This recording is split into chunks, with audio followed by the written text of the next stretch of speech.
Hi சுட்டீஸ், இன்றைக்கி நம்ம ஒரு தொப்பி வியாபாரி கதை தான் பார்க்க போகிறோம்.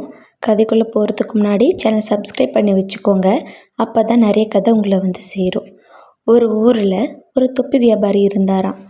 அவர் ஊர் ஊராக போயிட்டு தொப்பி விற்றுட்டு வருவாராம். இவர் இந்த வேலையை தான் செஞ்சிட்ருக்காரு. அவர் நினச்ச மாதிரியே அவர் கொண்டு வந்து எல்லா தொப்பியும் விற்றுட்டு அவர் சம்பாதிச்சுட்டு மற்ற ஊருக்கு கிளம்பலாம் அப்படின்னு சொல்லிட்டு ஒரு காட்டு வழியாக கிளம்புறாரு. அப்போது அவர் மனசில் நிறைய ஆசைகளை வச்சுட்டு கிளம்புறாரு. மீதி இருக்கிற தொப்பிங்கெல்லாம் விற்றுட்டு நம்ம பசங்களுக்கு தேவையானதெல்லாம் வாங்கி தரணும் அப்படின்னு நினச்சிக்கிட்டே அந்த காட்டு வழியாக பக்கத்து ஊருக்கு போயிட்டுருக்காரு.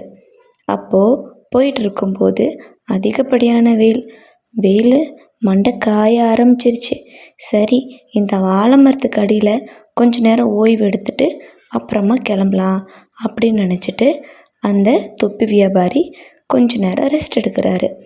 அப்போ என்ன ஆச்சுன்னா அவர் அந்த டயர்டில் நல்லா அசந்து தூங்கிடுறாரு.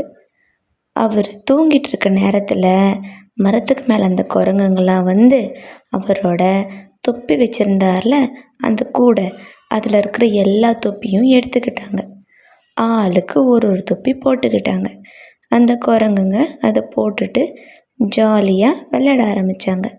அதுக்கப்புறம் தொப்பி போட்ட உடனே அவங்களுக்கு வந்த குஷியில் கொஞ்சம் டான்ஸும் போட்டாங்க. எப்படி மைக்கேல் ஜாக்சன் மாதிரி இருக்கா டான்ஸு அப்படின்னு பக்கத்தில் இருக்கிற குரங்கிட்டலாம் கேட்டுக்கிட்டு அந்த குரங்குங்க டான்ஸ் ஆடிக்கிட்டே இருந்தாங்க. இது எதுவுமே அந்த தொப்பி வியாபாரிக்கு தெரியாது. ஏன்னா அவர் தான் தூங்கிட்டு இருக்கார்ல. இந்த குரங்குங்கெல்லாம் போட்ட சத்தத்தில் அந்த தொப்பி வியாபாரி தூக்கத்திலிருந்து எழுந்துடுறாரு. அவர் எழுந்து பார்த்தா அவர் வச்சிருந்த கூடையில் ஒரே ஒரு தொப்பி கூட இல்லை. எல்லா தொப்பியும் எங்கடா போச்சு அப்படின்னு அழுக ஆரம்பிக்கிறாரு. அதை பார்த்த மீதி இருந்த குரங்குங்க, இங்கே பாருங்கள் இவர் எப்படி சின்ன பிள்ளைத்தனமாக அழுதுட்டுருக்கிறாரு. மரத்துக்கு மேலே இருந்தாங்கல்ல அந்த குரங்குங்க தான் எடுத்து உங்கள் தொப்பிங்கெல்லாம் போட்டுக்குச்சு அப்படின்னு அந்த சிரித்த குரங்குங்க அந்த தொப்பி வியாபாரிக்கிட்ட சொல்கிறாங்க.